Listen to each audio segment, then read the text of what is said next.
I'm joined by Parag Khanna. He's author of The Second World, Empires and Influences in the New Global Order, and an analyst with the New America Foundation, a nonpartisan think tank. He's joining us now live from New York. And thanks for joining us. I understand you were there in Xinjiang recently.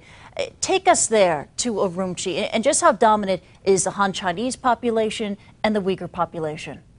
Good to be with you, Christy.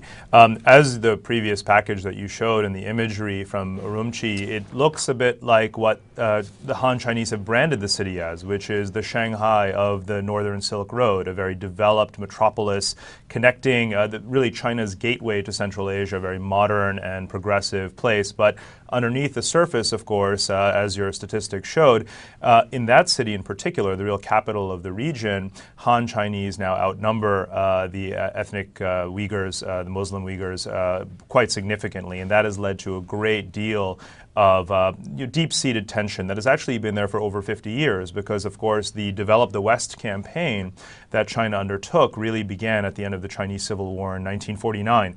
So the tension that we see happening today is really something that has happened cyclically every few years, really, ever since the 1950s. So when you travel in the region, you will find both the sort of evidence of development, big buildings and nice roads, and certainly many Uyghurs have been given jobs, but you will also find, if you travel in other parts of Xinjiang, and it is China's largest province actually, really dilapidated villages, very rundown areas, really quite a nomadic lifestyle that you see further west in Central Asia where the other Turkic peoples are. So there's tremendous disparities in the region, and you mentioned the mosques being shut down this Friday. The same thing actually has happened every few years whenever this sort of tension has bubbled over and the Chinese authorities have needed a way to prevent Uyghurs from coming together and planning any sort of further protests or agitation.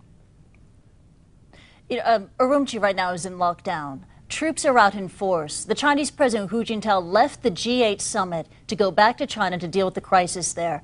Does Beijing see the unrest in Xinjiang, the situation there, as such a threat that could hurt potentially its sovereignty?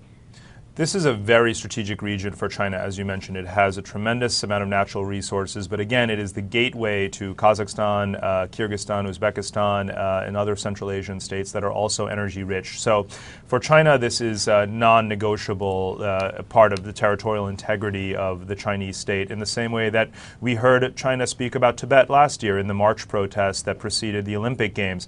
So clearly it is a threat, but most people would not go so far as to say that there is a renewed risk of secession or Uyghur independence. That dream has probably passed because, of course, already Han Chinese greatly outnumber Uyghurs in the area, and then there's, of course, the very strong Chinese military presence. But the fact that Hu Jintao had to return from the G8 summit is obviously not only, on the one hand, embarrassing, but it also shows that they were caught off guard by this in the same way that last year they were caught off guard by the scale of the Tibetan protests as well. So clearly they haven't developed a strategy that is working in a sustainable way to deal with the region. Rabia Kadir, the exiled Uyghur leader who's based in Washington, D.C. in the United States, she has asked for not independence, but self-determination for Uyghur people in China. How realistic is that?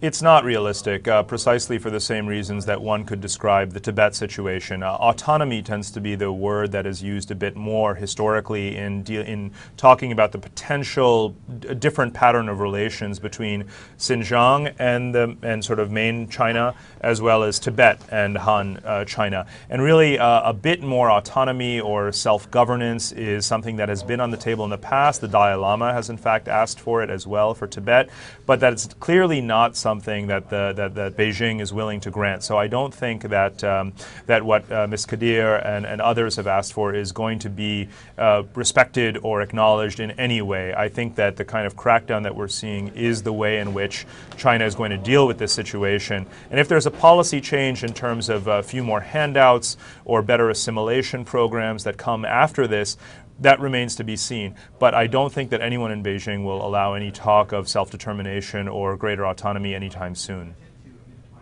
Parag Khanna, some great insight there. Thank you very much for joining us. Thank you, Christy.